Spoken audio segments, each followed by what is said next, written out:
मूढ़े बजई मच्छियामखेलमि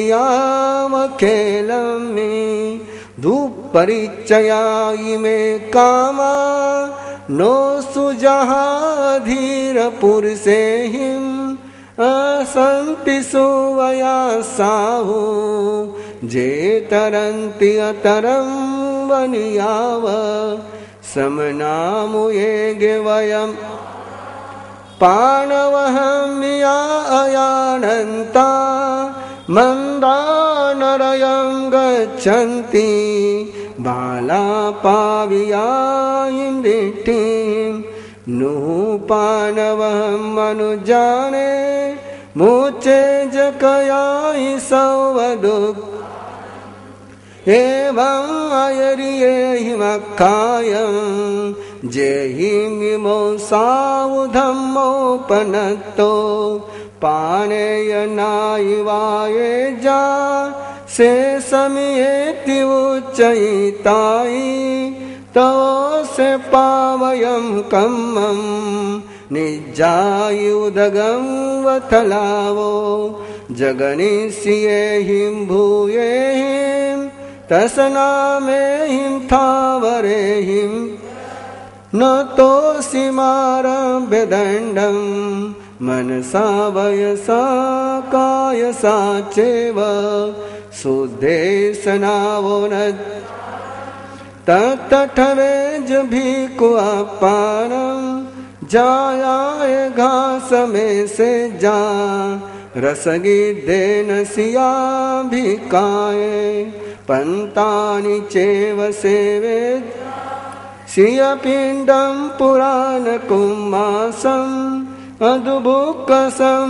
पुलागं वा जवनट्ठायै निसेवये मन्तुं जेलकणं च सुविनं अंगवीजं च जे पौजन्ति न हुते समना उच्चन्ति एवं अयर्ये इमक्खायं इह जीव्यमनियमित पभट्टा समाहि जो येहिं ते काम भोग रसगिद्धा वो वज्जन्ति आसुरे काये तत्तो यौवठित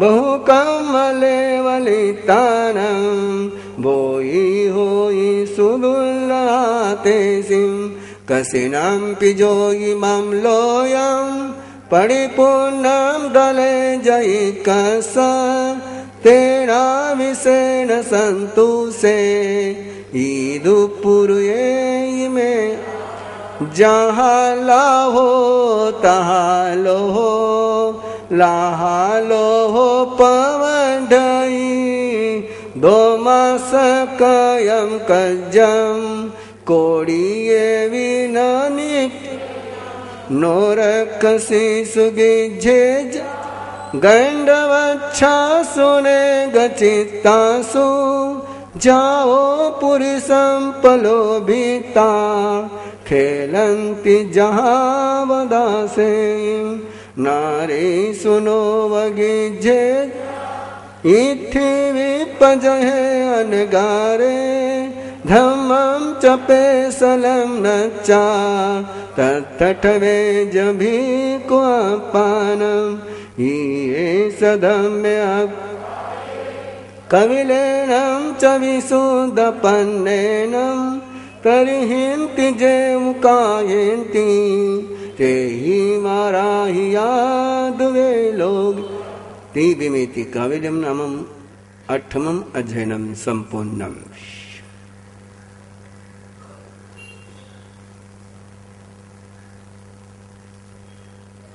सुंदर उपमा दी है। जैसे आपने कभी देखा होगा कि आपने कहीं बलगम डाला हो, कफ डाला हो और उस कप पर आकर के कोई मक्खी बैठ जाती है और मक्खी एक बार उस पर बैठ गई तो फिर उड़ नहीं सकती है। जितनी वो उड़ने की कोशिश करेगी उतनी ही उस बलगम में उलझती चली जाएगी। ऐसा ही है संसार है। ऐसा ही भोग है। एक बार अपनी मन की मक्खी इस भोग के बलगम में जाकर के बैठ गई कि फिर वो उड़ना भूल करके जितना उड़ने का प्रयास करती उतना उसमें उलझती ही चली जाती है। प्रभु फरमाते हैं, मक्खी बन करके मत जियो, बलगम पर बैठने वाली मक्खी बन करके कभी मत जियो। जिसको तिरते नहीं आता वो भी तिर जाता है। बिना तिरने की कला सीखे जो तिर जाता है उसको बनिया कहते हैं। जिसको तिरना नहीं आता फिर भी तिर जाता, बिना तिरने की कला सीखे जो तिर जाता है उसको बनिया कहते हैं। कि बनिया नौका को खरीद सकता है, नाविक को मुबदला दे सकता है। कि बनिया का दृष्टिकोण ये की रहता है, परचेस करो और यूज करो, परचेस करो और यूज करो। प्रभु फरमाते जीवन में जीवो तो ऐसे बनिया बन करके जीवो कि जो तुम्हें ये बहुत दुष्कर है जिसको त्यागना वो त्यागने में भी तुम्हें समर्थ बना दे। ऐसे बनिया बन करके जीवो। जो किसी भी प्रकार की हिंसा की अनुमोदना करते हैं, किसी के मारने की अनुमोदना करते हैं, आक्रमण की अनुमोदना करते हैं, वे लोग कभी भी दुख से मुक्त नहीं हो सकते। हिंसा की अनुमोदना करना, वायलेंस को समर्थन देना, सपोर्ट करना है, अपने जीवन में दुख को आमंत्रण देना है। और जो हिंसा का समर्थन नहीं करता है, जो अहिंसा का समर्थन करता है, उससे नेगेटिव वाइब्रेशंस, जो समस्या हम सबकी है, उस समस्या पर अब गहराई से कभी सोचा नहीं होगा आपने, क्यों हमारे न चाहते हुए हमारे मन में उल्टे विचार आते, बुरे विचार आते। हम नहीं चाहते फिर भी हमारे मन में बुरे विचार आते। क्यों आते, कैसे आते? कपिल दो उदाहरण सामने लेकर आए।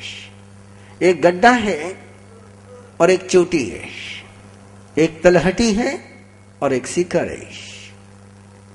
तलहटी में बारिश नहीं गिरती है लेकिन पानी वही आकर के जमा होता है। चोटी पर पानी गिरता है लेकिन चोटी पर पानी रहता नहीं है। जिसने हिंसा का अनुमोदन करना बंद कर दिया, जिसने पाप का अनुमोदन करना बंद कर दिया, पाप को समर्थन देना बंद कर दिया, उसका मन पर्वत के चोटी के समान हो जाता है, पर्वत के शिखर के समान हो जाता है। वहां पाप कर्म वैसे ही निकल जाते हैं, पाप के वाइब्रेशन वैसे ही निकल जाते हैं जैसे शिखर पर से पानी निकल जाता है। और पानी वही आकर के रहता है जहां पाप को समर्थन करने वाला, हिंसा का समर्थन करने वाला, चोरी का समर्थन करने वाला, उदंडता का समर्थन करने वाला, छल और कपट का समर्थन करने वाला का चित्त जहां होता है वहां पाप कर्म वैसे ही आते हैं जैसे गड्ढे में पानी आता है। इसलिए अपने चित्त को पाप की अनुमोदना से मुक्त करो। गृहस्थ के लिए, संसारी व्यक्ति के लिए शायद ये संभव नहीं होगा कि वो हिंसा न करे। व्यापार करना होगा, वाहन चलाना होगा, खेती करनी होगी, हिंसा की क्रिया तो होगी। लेकिन परमात्मा प्रभु महावीर फरमाते हैं गृहस्थ एक काम कर सकता है, संकल्प जाए हिंसा का त्याग कर सकता है। मन में हिंसा न होगी, मन में हिंसा का समर्थन नहीं होगा। जैसे विभीषण श्रीलंका में रहते हुए भी रावण का समर्थन नहीं करता है, राम का समर्थन करता है। और यदि वो राम का समर्थन करता है श्रीलंका में रहते हुए भी, तो राम उसी को उत्तराधिकारी बनाएंगे। वैसे ही संसार में रहते हुए हिंसा करते हुए भी अहिंसा का समर्थन करो, झूठ बोलते हुए भी सत्य का समर्थन करो, ब्रह्मचर्य का समर्थन करो, त्याग का समर्थन करो, संयम का समर्थन करो, गलत मार्ग पर चलते हुए भी सन्मार्ग का समर्थन करो। जो सन्मार्ग का समर्थन करता है, जो सदाचार का समर्थन करता है, उससे दुराचार वैसे ही बीत जाता है, निकल जाता है, जैसे चोटी पर से पानी निकल जाता है। ये कपिल ने बताया हुआ छोटा सा संकेत है। और एक छोटी सी गाथा है 13वीं। जे लक्षणम च सुविनम च अंग विज्जम च जे पूजन्ते न हूते समना उच्यन्ते एवं ऐरिहिम अखायम। जो लक्षण शास्त्र का, जो स्वप्न शास्त्र का, जो अंग विद्या का, ज्योतिष का संसार चलाने के लिए प्रयोग करते हैं, उन्हें श्रमण नहीं कहते। 16वीं गाथा है। सारा जगत भी किसी एक को मिल जाए तो भी उसके मन को समाधान नहीं हो सकता है, क्योंकि आत्मा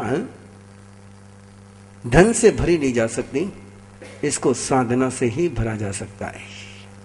ये आत्मा की तृप्ति भोग से नहीं हो सकती है, योग से ही हो सकती है। आत्मा को शांति आसक्ति से नहीं, भक्ति से ही मिल सकती है। इस सत्य को जिसने स्वीकार किया वो कपिल न स्वयं केवली बना, अपितु अपने पिछले जन्म के 500 साथियों को भी वो केवली बना गया। हम भी ऐसे ही बने, हम भी इसी राह पर चले। 9वां अध्याय।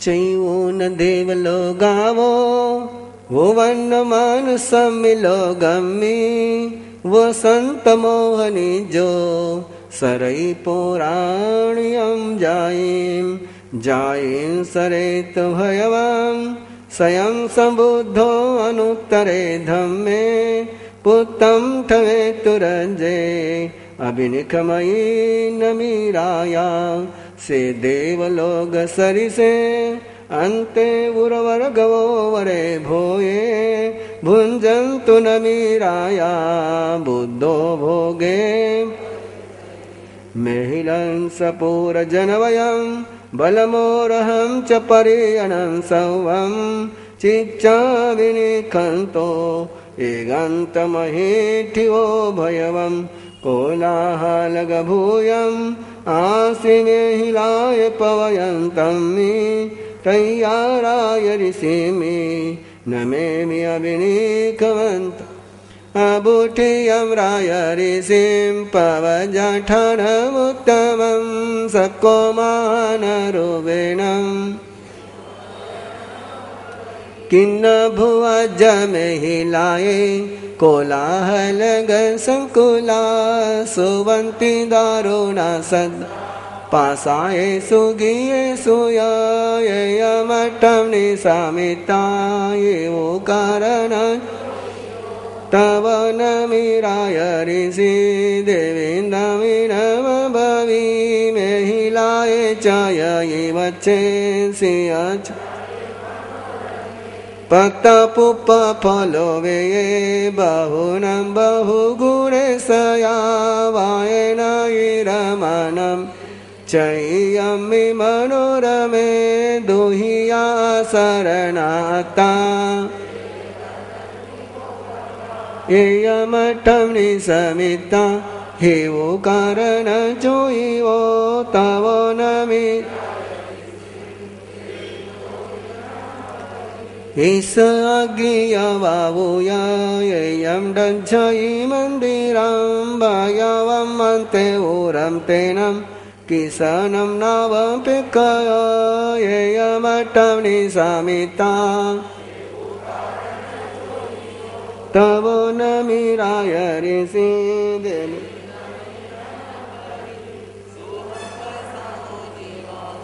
जैसे मौन थी किंचन में हिलाए डजमानिए न में डजई किंचन जब तबुत कलतस निवावरसमिकुणो पियं न विजयि किञ्चि भवं कुमुनिनो वदं मनगरसमिकुणो सववो विपमुक्कसा ये गन्धमनु येयमठं निसामिता तव नमिम्राय ऋषिं देवीन्दोयिनमभवि पागारं कारयित् गोपुरट्टलगणीय वसुलगसय गिवो येयमठं निसामिता हिवुकारणचुयिवो तव नमिराय ऋषि देवीन्दमिनम् सद्धं नगरं किचा तव संवरमङ्गलं कन्तिं निवो न पागारं ते दोतं दुपदं सयं धनुं परकमं किचा जीवं च इरियं सयाधिं च केयनं किच सच्चेन पलिमन्तये तव नारायजुत् भित्तुनं कमकञ्चूयं मुनिविगाय सङ्गमो भवाओ येयमठं निसामिता येवुकारण तव नमिम्राय ऋषिं पासायि कारयितानं वद्धमानगिहानिय बालगपोयि यावोय तव गच्छसि खतिया येयमठं निसामित तव नमिराय ऋषि देवीन्दमिनमभवि संशयं खलु सकुनयि जोमग्गे कुनयि घरं जत्येव गन्तुमिच्छेत् तत्थ कुवेज संशयं येयमठं निसामित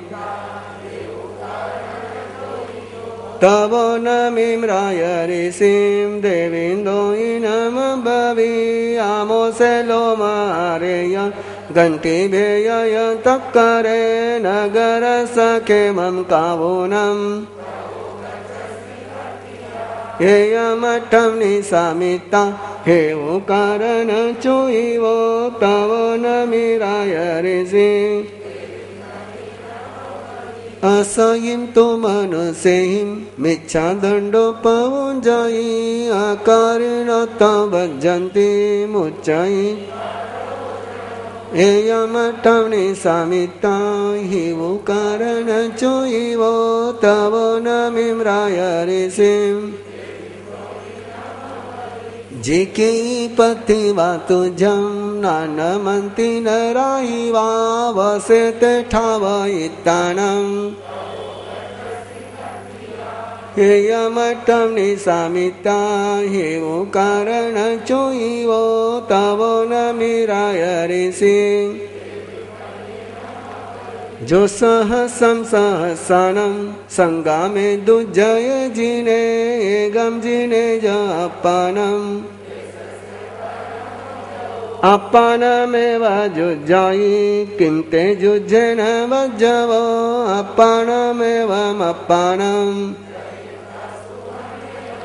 पंचेन्द्रियाणि कोऽहं मानं मायं तहेवलोऽहम् दुज्जयं चैव अपानं सर्वमप्येजियं येयमठं निसामिता येवुकारणचुयिवो तव नमिम्राय ऋषिं जयिता विमूले जने भोयिता समनमहने दच्चा भोचाय चिठाय येयमठं निसामिता हेवुकारणचुयिवो तव नमिराय ऋषि जो सहसं सहसानं मासे मासे गवन्दये तस्सवि संजमो सेवो आदिं तस्सवि किञ्चनं येयमठं निसामिता तव नमिम्राय ऋषिं देवीन्दोयिनमभवि घोरासमं च अन्नं पथेसि असमं इहेव पोसरवो भवाहि मनुयाहि वायमठं निशामिता तव नमिराय ऋषि देविन्दमिनम भवि मासे मासे तुजो बालो न सोसूय खाय धम्मस कलम गई सोलसी व्ययमठं निशामिता तव नमिम्राय ऋषिं देविन्दोयिनम भवीरणं सुवर्णं मणिमुत्तं कंसं दोषं च कोशं वढावयितानम् येयमठं निशामिता येवो कारण चोयिवो तव नमिराय ऋषिं सुवर्ण स्वपवया भवे सियाहु कैलास समा असंख्या नरसलुतसनते किंचि इच्छाहु आगास समा अनंतिया पुढविशाली जवाचेव हिरणं पशुभिस परिपूर्णं नालमेघस ये विजतवं चरे येयमठं निशामिता तव नमिम्राय ऋषिं देविन्दोयिनम भवि अक्षरगम बुद्धये भोये च यसि पथिवा सन्ते कामे पत्यसि येयमठं निशामिता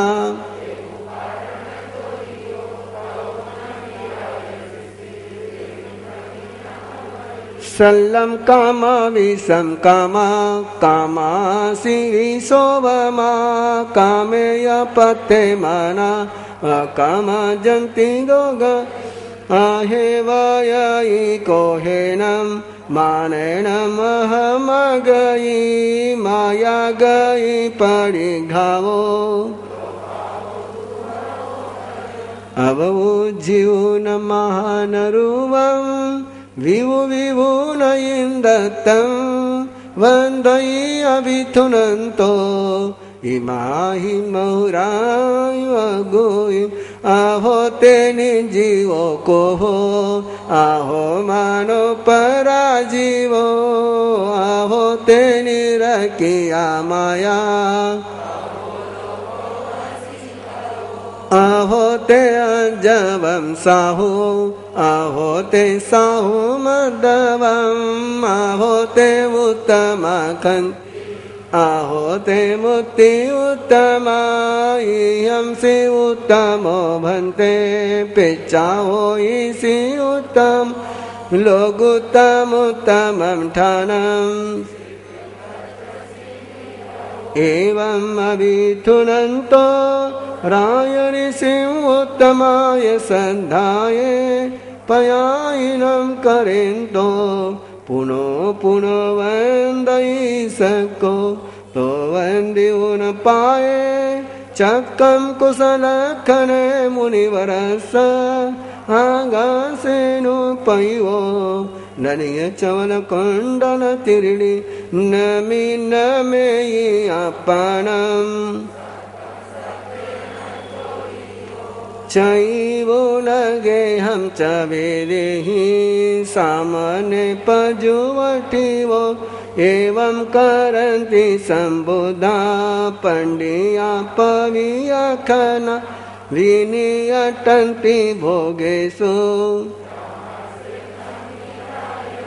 एवं करन्ति सम्बुधा पण्डिया पवियखना विनियटन्ति भोगेषु तिमिवेति नमि पवज्जनामं नवमं अध्ययनं संपूर्णं। मिथिला का राजा नमि पद्मरथ का पला हुआ बेटा नमि। पद्मरथ ने जब दीक्षा ली नमि राजा बनाई। उलझने बहुत ही जिंदगी में, सैकड़ों नारियां थी, सैकड़ों झंझटें थी। एक टुकड़ा यहां, एक टुकड़ा वहां, एक टुकड़ा वहां, एक टुकड़ा वहां, एक टुकड़ा वहां, हजारों में बटा हुआ, हजारों से उलझा हुआ राजन। एक दिन इस अंतर के उलझाव के कारण से, अंतर के संघर्ष के कारण से कैंसर हो गया है, भयानक कैंसर हो गया है। पूरे शरीर में जलन जलन जलन जलन, मानो आग लगी हो। लाइलाज, कोई चिकित्सा नहीं। कैंसर का इलाज आज भी नहीं तो उस समय का तो सवाल ही नहीं उठता था।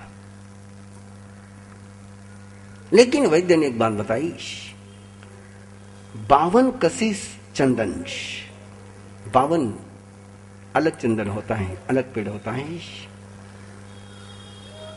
कि जिस चंदन का लेप करने के बाद खोलते हुए पानी में भी, कोई खोलते हुए तेल में भी छलांग लगा ले तो खोलता हुआ तेल भी ठंडा हो जाता है। ऐसा 52 कसी चंदन का लेप शरीर पर लगाया जाए तो ही ये दाह शांत हो सकता है। राजा था, चंदन आया, चंदन घिसा जा रहा है। जब तक चंदन का लेप गिल्ला रहता है तब तक ठंडक। जैसे चंदन का लेप सूख गया, आंख शुरू हो गई। रानियां अपने राजा से बहुत प्यार करती हैं, दासियां बहुत थी, लेकिन रानियां भी चंदन घिसने में लग गई। मनुष्य का मन बहुत विचित्र मन है। जो बात कभी सुहाती है वही बात कभी दुखा देती है। दाह चल रहा है, चंदन घिसा जा रहा है और चिड़ियों की आवाज आने लग गई। जिन चिड़ियों की आवाज सुनकर के, जिन कंगनों की आवाज सुनकर के नमी कभी खुश हुआ करता था, वो कंगनों की आवाज सुनकर के वो परेशान हो गया है। उसने रिएक्शन करी, मुझे इतनी तकलीफ हो रही, इतना आवाज। मंत्री ने कहा कि राजन, ये कोई शोरगुल नहीं है, आपके लिए रानियां चंदन घिस रही है और रानियों के कंगनों की आवाज है।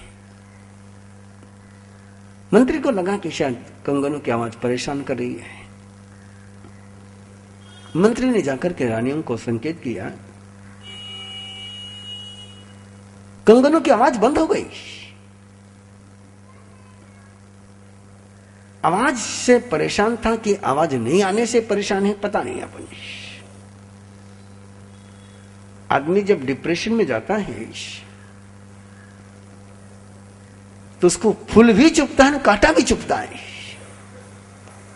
उसके मन जैसा हो तो भी डर लगता है और मन जैसा नहीं हो तो भी डर लगता है। उसकी बात मानो तो भी उचकता है और नहीं मानो तो भी उचकता है।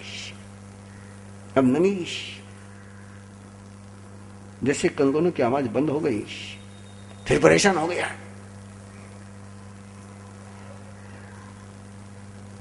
कि मेरे शरीर में जलन हो रही, क्या चंदन घिसना बंद हो गया?